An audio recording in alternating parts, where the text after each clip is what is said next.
Por ahora historias, hasta ahora la mega buenas noches. Buenas noches. Gracias, ¿quién habla? Habla con el oyente anterior. Que se le cortó la llamada. ¿Qué nos quería contar, amigo? Entonces, como le contaba a Tripas, entonces yo le dije a los compañeros, vámonos con el padre a ver el que nos aconseja. Usted era el que estaba Entonces, contando la historia, perdón, un breve resumen, que se fueron a tomar al cementerio. sí, señor. Ok, y que le sucedió algo extraño. ¿Fue usted un amigo suyo que llegó a abrir la puerta de la casa y abría la puerta y volvía al cementerio? Sí, señor. Él nos dijo a nosotros que él cuando llegaba al abrir la puerta de la casa, cuando él iba a meter la llave, que él reaccionaba, él estaba otra vez en la puerta del cementerio. Exactamente, bueno, ya, y desde ahí cuéntenos, ¿y qué siguió pasando? Entonces yo le dije a ellos, ¿sabe que venga, vamos del padre a ver el que nos dice o que nos aconseja? Entonces nosotros nos fuimos con de él. Sí, Entonces nosotros llegamos como a eso de 2 de la mañana. Entonces el padre se levanta y nos dijo, muchachos, ¿qué les pasa? Y entonces yo le dije, padre, lo que pasa es que acá el compañero, él nos dijo a nosotros que él se había ido para el cementerio y que había tocado unas tumbas. Y que él se iba para la casa y cuando iba a abrir la puerta de la casa aparecía otra vez en la puerta del cementerio. Entonces, y él le dijo, entonces, ¿qué fue lo que usted hizo? Entonces él le dijo, no, es que yo entré allá y yo empecé a tocar tumbas. Entonces él le dijo, ¿y usted sabe cuántas son o cuáles tumbas fueron? Y él le dijo, no, padre, yo no me acuerdo de nada porque él estaba muy tragueado. Entonces el padre va diciendo, muchachos, ¿cuántos son ustedes? Yo no, padre, somos 7. ¿Por qué? Como el padre, hasta donde yo tengo entendido, él es vidente, entonces él podía ver las cosas. Entonces él nos dijo a nosotros, muchachos, pero es que si yo veo 14 personas más, o sea, 7 nosotros y yo veía 7 más. Nosotros le dijimos, no, padre, es que solamente somos nosotros 7. Entonces él dijo, bueno, entonces vamos a hacer una cosa. Entonces él nos dijo y nos dijo, apúntenle el nombre que les voy a dar, cada uno va a apuntar un nombre. Entonces cada uno apuntamos un nombre que él nos dio y nos dio hasta el número de cada tumba. Entonces nosotros nos fuimos y empezamos a buscar en el cementerio, ¿sí me entiende? sí. Entonces él que nos repartiéramos. Entonces yo le dije, no padre, no nos repartamos, vámonos todos juntos y vamos buscando hasta que la encontremos todas. Entonces nosotros empezamos a buscar, encontramos como 6. Entonces hubo una que no la encontrábamos. Imagine, Tripas, pasamos en 4 veces por la misma tumba y ninguno de nosotros fuimos capaz de verla. Entonces, cuando la encontramos, nosotros no fuimos a ir cuando va diciendo el padre, vea, todavía falta uno, pero el problema es que él no está muy contento por lo que el compañero de ustedes acabó de hacer, que porque él no tiene por qué ir a molestar a los que están descansando. Sí. Entonces nosotros le dijimos, padre, entonces ¿qué hacemos ahí? Entonces él nos dijo, no, esperemos a ver cómo se nos manifiesta o busca la manera de decirnos cuál es la tumba del nombre. Entonces el padre le dijo al compañero que entró al cementerio, le dijo, venga, acuéstese acá en la casa cural, yo en una pieza y ya mañana miramos a ver qué hacemos. Entonces el muchacho se acostó, como a la media hora él se levantó gritando. Entonces el padre fue y le dijo, muchacho, ¿qué le pasó? No, padre, es que a mí se me mostró un nombre y Sí. él me dio el número de la tumba y el nombre, pero él me dijo que no volviera a hacer eso porque una segunda vez no lo iba a perdonar porque eso es una falta de respeto hacia las almas que están descansando. Entonces, sin embargo, nosotros estábamos todavía farreando al lado de afuera cuando vimos que salió el muchacho y nosotros no fuimos y los acompañamos. Y si encontramos la tumba, entonces ya ahí el compañero ya pudo llegar a la casa.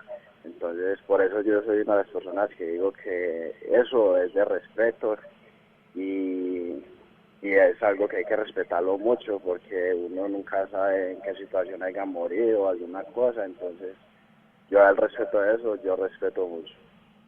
Y así debe ser, mire, sí, y mucha gente ahorita yo lo decía, les da por meterse en cementerios a tomar trago y bueno. Hay que y después, respetar un poco el exacto, descanso de los cuerpos de las personas que están allí.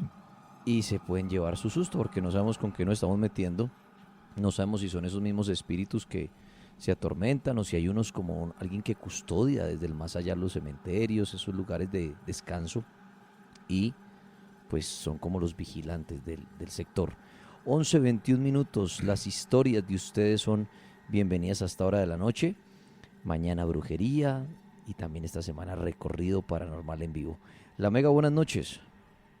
Hola, buenas noches. Buenas noches, ¿con quién hablo? Habla Verónica, llamo desde Cali. Verónica desde Cali, bienvenida. ¿Y cuál es su historia? Eh, pues quería contar dos historias y porque es muy difícil comunicarse y pues desde hace rato quería contarlas y no había logrado la comunicación, entonces quiero aprovechar la oportunidad. A ver, cuénteme la Eh, historia. bueno, la primera fue algo que creo que fue parálisis del sueño.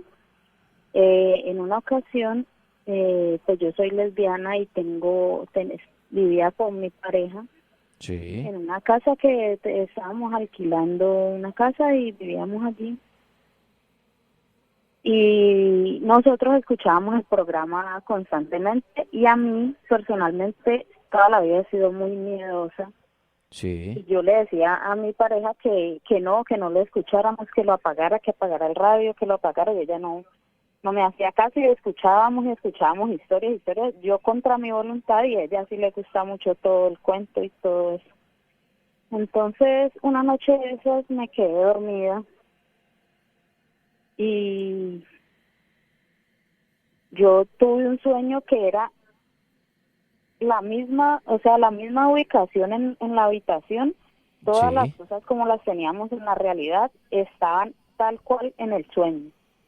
Entonces, en el sueño apareció como una sombra negra encima de nosotras en la cama y la cogió a ella como de un pie y la empezó a jalar como a llevársela. Y en ese momento yo gritaba y me movía en la cama y yo sentía que no, o sea, que no me salía la voz y yo miraba todo y todo era igual a la pieza pues normal como la teníamos acomodado, toda la cama, todo. Y en el único momento que me pude despertar fue cuando caí en cuenta como de iniciar una oración.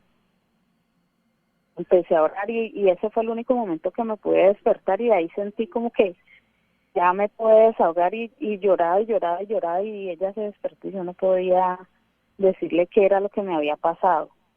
Pero al Ok, abrir los ojos, sí. abrí los ojos y era como si siguiera en el sueño porque era la misma acomodación pues como estaba la habitación y todo y uy, no, fue Bueno, horrible, eso fue la única vez que me ha pasado. la parálisis del sueño. ¿Qué otra historia nos quería comentar? Y la otra fue ya aquí en la casa, yo vivo en la casa de mi mamá, Sí, que en realidad está en la casa de mi abuela y está como dividida en dos partes y atrás, en la parte de atrás, es donde vive mi mamá y yo vivo aquí con ella. sí, Resulta que esta casa inicialmente fue de mi tía y ella pues vivió aquí con su esposo y sus hijos y a mi tía le mataron dos hijos y pues ellos vivieron aquí todo el cuento y después mi mamá llegó a vivir aquí con nosotros y todo. En una ocasión mi mamá salió con mi hermano a comprar las cosas de la comida y todo eso y quedé yo sola aquí en la casa. Entonces yo me puse a barrer, barrí, prim- barrí primero y después pues me puse a trapear. En el momento que me puse a trapear, di como la primera trapeada, fui al lavadero, lavé el trapero, eh, y volví para volver a dar otra pasada con el trapero. Cuando entré a la pieza donde dormían mi papá y mi mamá y vi sí. unas huellas de unos pies, como si alguien hubiera puesto los pies, como los pies con mugre, y a mí se me hizo muy extraño porque yo estaba sola. Entonces yo dije, pues yo pensé, ensucié el piso, pero me miré los pies y caí en cuenta que yo tenía eh, las chancletas puestas. Entonces yo miraba las huellas y eran unas huellas nítidas de pies, pero estaban como si los pies estuvieran cruzados. En ese momento yo quedé totalmente paralizada, y cuando ya pude reaccionar, lo único que pude hacer fue caminar hacia el teléfono Sí. y llamar a mi mamá, y yo llamé a mi mamá y le dije, madre, ¿cuánto se demoran en llegar? Mi mamá me dijo, no, ¿por qué? ¿Qué pasó? Yo le dije, no pasó nada, pero pues si pueden llegar rápido, lleguen rápido. Desde ese momento no me pude parar de esa silla. Me quedé sentada hasta que ellos llegaron. No me pude parar de esa silla porque tenía mucho miedo. Y lo único que yo pienso es que de pronto ha sido alguno de mis primos, porque casualmente cuando mi tía vivió aquí, mis 3 primos dormían en esa pieza que fue donde me sucedió eso. Bueno, pues agradecerle a usted por compartirnos las historias. 11:27. Pueden llamarnos al 601-288-4218, 601-287-9731, para que compartan sus historias. Ojalá, si tienen muchas historias, seleccionen esa historia que nos quieren contar y pues la comparten. Ojalá una, porque claro, a veces dicen tengo 2, 3, pero la idea es darle la oportunidad a más personas. La Mega, buenas noches. Aló, buenas noches. ¿Sí, quién habla? Hola, con Brian. Bienvenido, ¿cuál es su historia? Pues, tripas, la historia mía me pasó en la casa de mi abuelita. ¿Qué le pasó? Estaba durmiendo, pues llegó la hora de dormir y me acosté y estaba durmiendo. Sí. Un momento. Tripas, yo me acosté a dormir. Sí. Cuando, como no sé qué horas fue, empecé a sentir la parálisis del sueño. La famosa parálisis del sueño. Y yo empecé a orar porque me asusté mucho, porque no me podía mover y el corazón empezó como al mío. Cuando yo empecé a orar, el Padre Nuestro, y como que Dios me dio como fuerzas y como que me pude mover y yo mandé la mano. Cuando mandé la mano yo sentí que agarré algo. Cuando yo abro los ojos, tripas, ¿usted puede creer que yo vi a mi abuela? A mi abuelita la vi. Sí, la vi así y me dice, suélteme, mijo, que yo no la vuelvo a molestar. Así me dijo. Y yo la solté, asustado. Esa noche yo no dormí, tripas. El otro día en la mañana me levanto a recibir el desayuno cuando mi abuela no era capaz de mirarme a los ojos, tripas. No era capaz, me agachaba la cabeza. No sé por qué me molestó a mí, qué fue lo que hizo, pero no me miraba a los ojos. Y tripas, tengo otra pequeña historia para contar que también pasó. A ver, ¿cuál? Cuando eso sí pasó hace por ahí unos 10 años, tenía yo como 11 añitos. Y entonces yo tengo un tío que, según decían pues en el pueblo, que él había hecho un pacto con el diablo. Y entonces mi tío dormía, estábamos en una pieza, siempre grandecita, habían 2 camas. En una dormía mi tío, así como al lado de la puerta, y nosotros dormíamos aquí pegados a la pared. Dormíamos 3 sobrinos de él, 3 primos. Nos acostamos a dormir cuando, pues nosotros no dormíamos porque nosotros era mala mierda que hablamos, por decirlo así, ahí me disculpa la palabra. Tranquilo. Y hablando, cuando nosotros nos dio por mirar a todos 3 a la vez a la cama de mi tío, tripas, y vimos la muerte. Yo digo que esa es la muerte porque la vimos con una capa negra y con así el bastón que hacen de la muerte con el hacha esa. La hoz. Sí, la hoz, con la hoz. Sí. Lo vimos y él estaba así parado al frente de mi tío mirándolo. Cuando voltea y nos mira a nosotros 3 y ¡pum!, se desaparece. Al otro día en la mañana mi tío nos miraba y nos llama, muchachos, muchas gracias, mi hijo, los quiero mucho, los amo, muchas gracias. Y nosotros, ¿qué pasó, tío? Nosotros pues ya pensamos contarle, pero cuando él nos va diciendo, muchachos, yo sé que ustedes vieron lo que pasó anoche y a mí eso me dijo, dele gracias a esos 3 angelitos que están en esa cama, dele gracias a esos 3 angelitos, y se desapareció.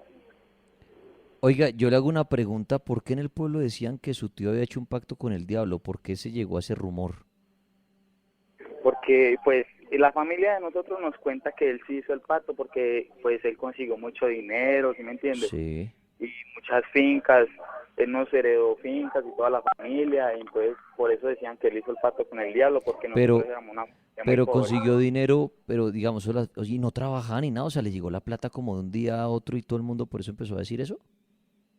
De momento a otro empezó a conseguir mucho dinero, o sea, se consiguió una finca, no sé cómo se la consiguió, o sea, yo estaba muy pequeño, ¿sí me entiendes? Sí.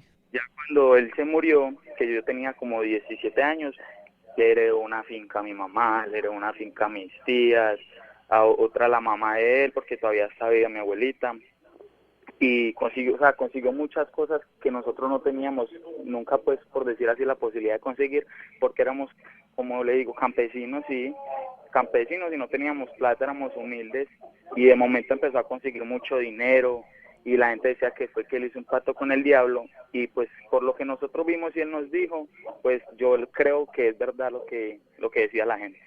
¿Y usted sí cree que es posible hacer pactos con el diablo? Tripas, pues yo en lo personal no puedo decir que me he puesto a averiguar de eso, pero yo sí creo porque se le iba a llevar la muerte, y precisamente cuando nos vio a nosotros se esfumó, y él nos dice a nosotros que gracias a esos 3 angelitos, dele gracias a esos 3 angelitos, porque según cuentan, los niños son como ángeles hasta los 10 años, ¿sí o qué? Sí. Y la muerte como que al vernos a nosotros ahí, a nosotros 3, no le hizo nada y se fumó. Oiga, Así ¿y, todo.